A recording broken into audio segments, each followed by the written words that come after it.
I'm Charlotte and this is Tired Mama Tries to Read. So I did a little bit better. I've got some slightly better lights that are plugged into the power socket rather than batteries, so they actually work.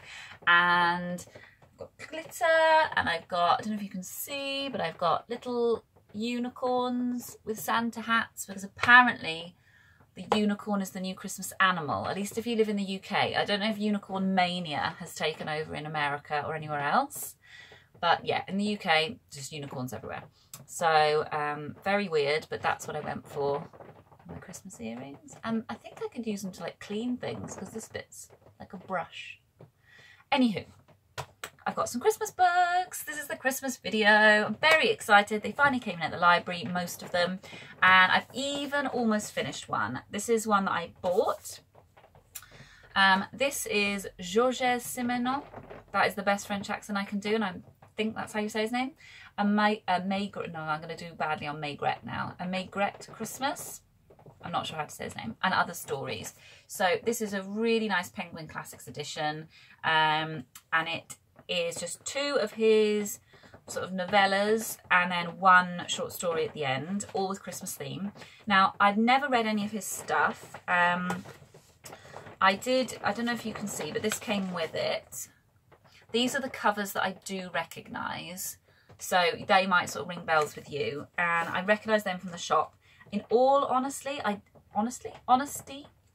didn't realise that this was detective fiction. I know, I should know. I didn't know, and I don't really read detective fiction, but I have actually read the two short stories in here. They were really easy to read, and they really pleasantly surprised me. Because one, I don't really read that genre because it's just not, it doesn't interest me. And two, things like Agatha Christie, for me, they always seem like a really good idea. And I always think I'm going to really love them. But I've got a feeling that I would just rather watch the TV version. And actually I watched, I think it was Shan of Shani Reads, yes it was. She read an Agatha Christie a few months ago with her husband Bert. And she found it a bit, you know, and I think I'm going to basically, if you watch that video, how she feels about Agatha Christie is how I believe I would. And I actually thought I'd feel this, when I realised this was detective fiction, I was like, oh, okay. But it was really, really good. So I can't describe to you why exactly, except to say that they're just little bits in it that sort of add to the flavour. So you've got the main story going on, and it is very simply written, it's easy to read, but then it's got other little bits. So there's a little bit where the there's a phone operator who's one of the main characters in the second story, and just suddenly he starts talking about his childhood, and he says, one of the clearest impressions André Lecoeur retained from his childhood was that of changelessness. In those days his world was a large kitchen in Orléans at the edge of town. He must have spent all his winters there and all his summers too, but in his mind's eye it was almost invariably flooded with sunlight, with the door open and across it a slatted gate which his father had knocked together one Sunday to stop him going out by himself into the garden, where hens clucked and rabbits spent all day munching in their chicken wire cages. Little things like that that got nothing to do with the story, but kind of pepper the text, I really liked. And also, I think the translation by, is it David Coward was really good. Kind of felt like I was still reading French. You know how sometimes translated books just feel a bit like that? So I really enjoyed that. The next book I got was Laurie Lee's A Village Christmas, and let's be honest, these books look amazing together, so that was why I bought these. And other notes on the English year. So yeah, Laurie Lee's quite a famous writer he wrote Sided with Rosie, so I don't know how widely read he is outside of the UK, but he's definitely seen as kind of a lot of it, well, the more famous works I think are post-war. Yeah, sort of documenting a post-war Britain, or actually England. When people say Britain, they often mean England. When people say England, they often mean Britain. It's really weird. It's like no one ever, you know, you regularly get it on the news. Someone will talk about England when they're actually talking about the whole of the UK, but they just forget that there are other bits of the UK. And the same goes when they're talking about Britain, and then they're actually talking about a very specific English thing, which is what I just did there. And I refer to this as a British novelist, when really he's very much an English novelist. Anyway, This is Christmas Tales, but it's actually split into winter, spring, summer and autumn. So I think I'm just going to read the winter ones. And yeah, I think they're going to be quite cute. Then I got in a charity shop, I got Charles Dickens's Christmas books, because never been tempted to read them. I've not read A Christmas Carol. I would have liked a nicer edition than this, let's be honest. This doesn't have any notes, you know how I feel about that. It does have an introduction, but I was spending so much, and I was trying to, you know, economise. So I got this in a charity shop, and what I didn't realise was the first couple of lines of A Christmas Carol are so good. Marley was dead to begin with. There's no doubt whatever about that. I mean, that's just a great opening line. So I think I'm going to enjoy that one. Now, because I didn't know the Maigret novels were mysteries, I then got a Christmas mystery in the charity shop as well. This is A Mystery in White, A Christmas Crime Story. This, again, is just for fun. So far, none of these books, apart from maybe the Dickens, are the sort of books I'd probably read, just if they weren't Christmassy. And I've never read books for Christmas, by the way. This is a new thing for me. This is a definite example of BookTube made me do it. So on Christmas Eve, heavy snowfall brings a train to its halt near the village of Hemmersby. Train, great. Love anything with a train in it. Several passengers take shelter in a deserted country house. Deserted country house, that's number 2 on the list, where the fire has been lit and a table laid for tea, but no one is home. Trapped together for Christmas, the passengers are seeking to unravel the secrets of an empty house when a murderer strikes in their midst. And murder. So I think you've got some classic crime recipes there. Now, a much more serious one, but I think it's going to be good. Alice Thomas Ellis's The Birds of the Air. I don't know if any of you have read this. I'd be very interested to know if you have. So the theme of this is quite dark.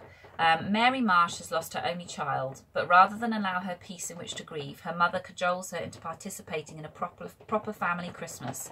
As the various guests arrive, the house descends into farcical chaos. So I don't know whether this is something that's come from Alice Thomas Ellis's personal history, because I did look at the dedication in the front and it is heartbreaking. It just says, to Joshua, all his beauty, wit and grace lie forever in one place.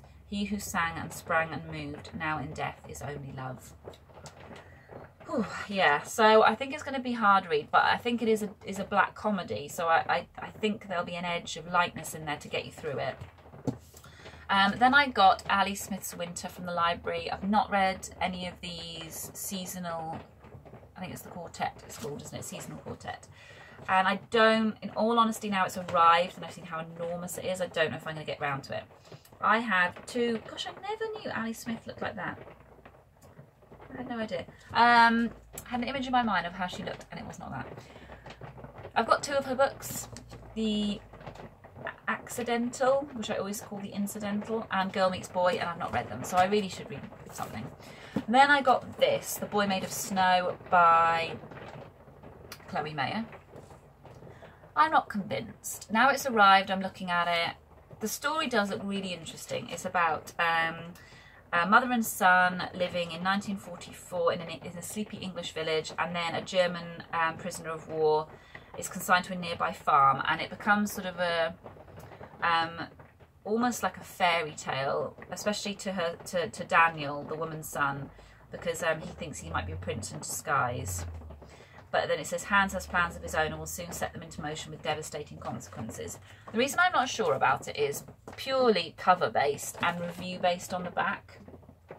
Because I find that sort of big name books like this that are kind of mass market and end up in the top 10 of whatever, when I've read them, even though the stories might be awesome, I feel like I would rather have watched it for 2 hours on a film than spend 8 to 10 hours of my life reading it when I didn't get anything necessarily from the text apart from the story. This is why I always go on about plot-driven books. It's not that I don't like a plot, it's that I like there to be something else within the narrative that you couldn't get in any other way. And I can't really describe it any better than that. But when I see a book like this, it's a bit like, okay, to name a couple of books I didn't really like Chocolat. I read that about 10 years ago. I just, you know, I could have watched the film. It's how I felt. I didn't feel, the story was awesome, but I didn't feel like I got anything else from the narrative. What else have I not liked recently? The Girl with the Pearl Earring. You know, it's that kind of thing where actually it's done really, really well because I think they are accessible.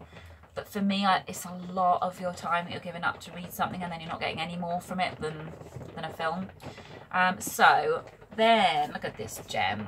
This is the Faber Book of Christmas. And look at that. So that's Liberty London Fabrics on that. Pretty awesome. And this is just like an anthology, but I already had a little peek through, and there's a great letter at the start from Philip Larkin, the poet, to a person called Judy Egerton. I don't know if she's famous. I feel like I know that name. My dear Judy, what an awful time of year this is. Just as one is feeling that if one can just hold on, if it just won't get any worse, then all this Christmas idiocy bursts upon one like a slavering Niagara of nonsense and completely wrecks one's entire frame. I'm guessing Scrooge. I'm guessing Larkin was a bit of a Scrooge. But then he moans about how he has to go out and buy 6 simple, inexpensive presents for people he doesn't even like. And then this Judy, who has children, clearly, and let's be honest, she's a woman, so the burden of Christmas is going to fall much harder on her than it is on Philip Larkin. He then goes to admit that she's probably got a little bit more to do. Yours is the harder course, I can see. On the other hand, mine is happening to me. Brilliant, Larkin. There's a couple of Larkin poems that I really, really like, and then the rest I just find like that. I just find it a bit obnoxious. I think that's a fairly typical reading of him. So the last book I've chosen is a Christmas Eve classic, and you should all read it on Christmas Eve or listen to it. I'm sure there'll be some kind of like broadcast somewhere. You can certainly get it on CD and record, and that is A Child's Christmas in Wales by Dylan Thomas. Now this is the Welsh cover. I'm just showing you that because it's the bigger book. In Welsh it's Nadolig Plentyn yng Nghymru, but it's the same. I've got the English version, it's just my English version is teeny. You can get this like that, I just don't. And it's got amazing pictures. So what you can see in this, well, on the cover, you can see Mumble's head. So I live in Swansea, and Swansea Bay sort of goes around like this. Mumble's head is these little lumps, and there's a lighthouse on this one, although apparently not in Dylan's time.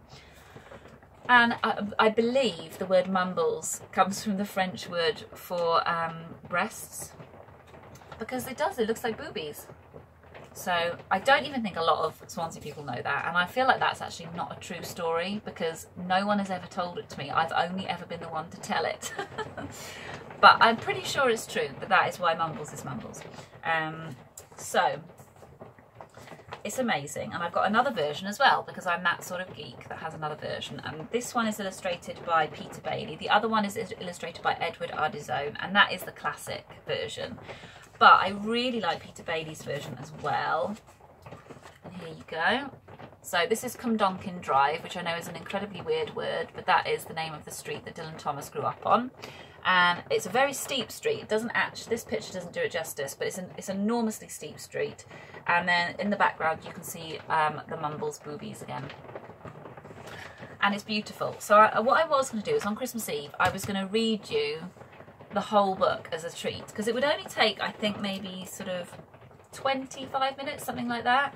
And I thought it would be nice and Christmassy, and I'd do it in front of the fire in my house, lovely. And then someone pointed out copyright, and that sort of spoilt it a little bit. But I'm glad that was pointed out, because I don't want to be sued for Christmas.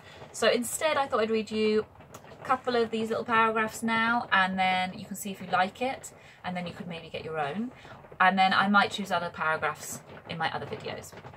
So this is how it starts, and with Dylan you just got to kind of let it go. You just got to kind of not accept that you're going to understand every line, because it's all about the flow. This is what his poetry's like, but definitely his prose is the same. You've got to just kind of let it go.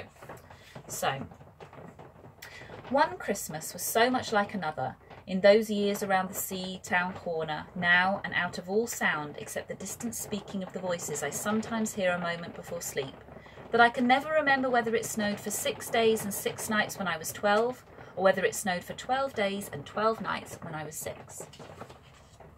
All the Christmases roll down towards the two-tongued sea, like a cold and headlong moon bundling down the sky that was our street, and they stop at the rim of the ice-edged, fish-freezing waves, and I plunge my hands into the snow and bring out whatever I can find. In goes my hand into that wool-white, bell-tongued ball of holidays, resting at the ring of the carol-singing sea, and out come Mrs. Prothero and the fireman. It's great. It is really good. I know I'm really biased because he's from Swansea, but it is good. So I think that's it. That is my Christmas selection. I'm not gonna do another set of reading this month, I don't think. I am doing a couple of buddy reads, but apart from that, I'll catch you up on that as I go along. But I think I've got my work cut out for me with that. And I'll do another video about what I'm going to do with my TBR from 2018, because we're coming up to 2019 and I don't want to carry it over. I want to start fresh. So I have a little plan. It's not a sensible plan, but I have it. So I'll fill you in on that maybe in the next video if I've got time. Okie dokie. I hope you're having a lovely December and that it is not pouring with rain like it is here. And I will see you soon. Bye.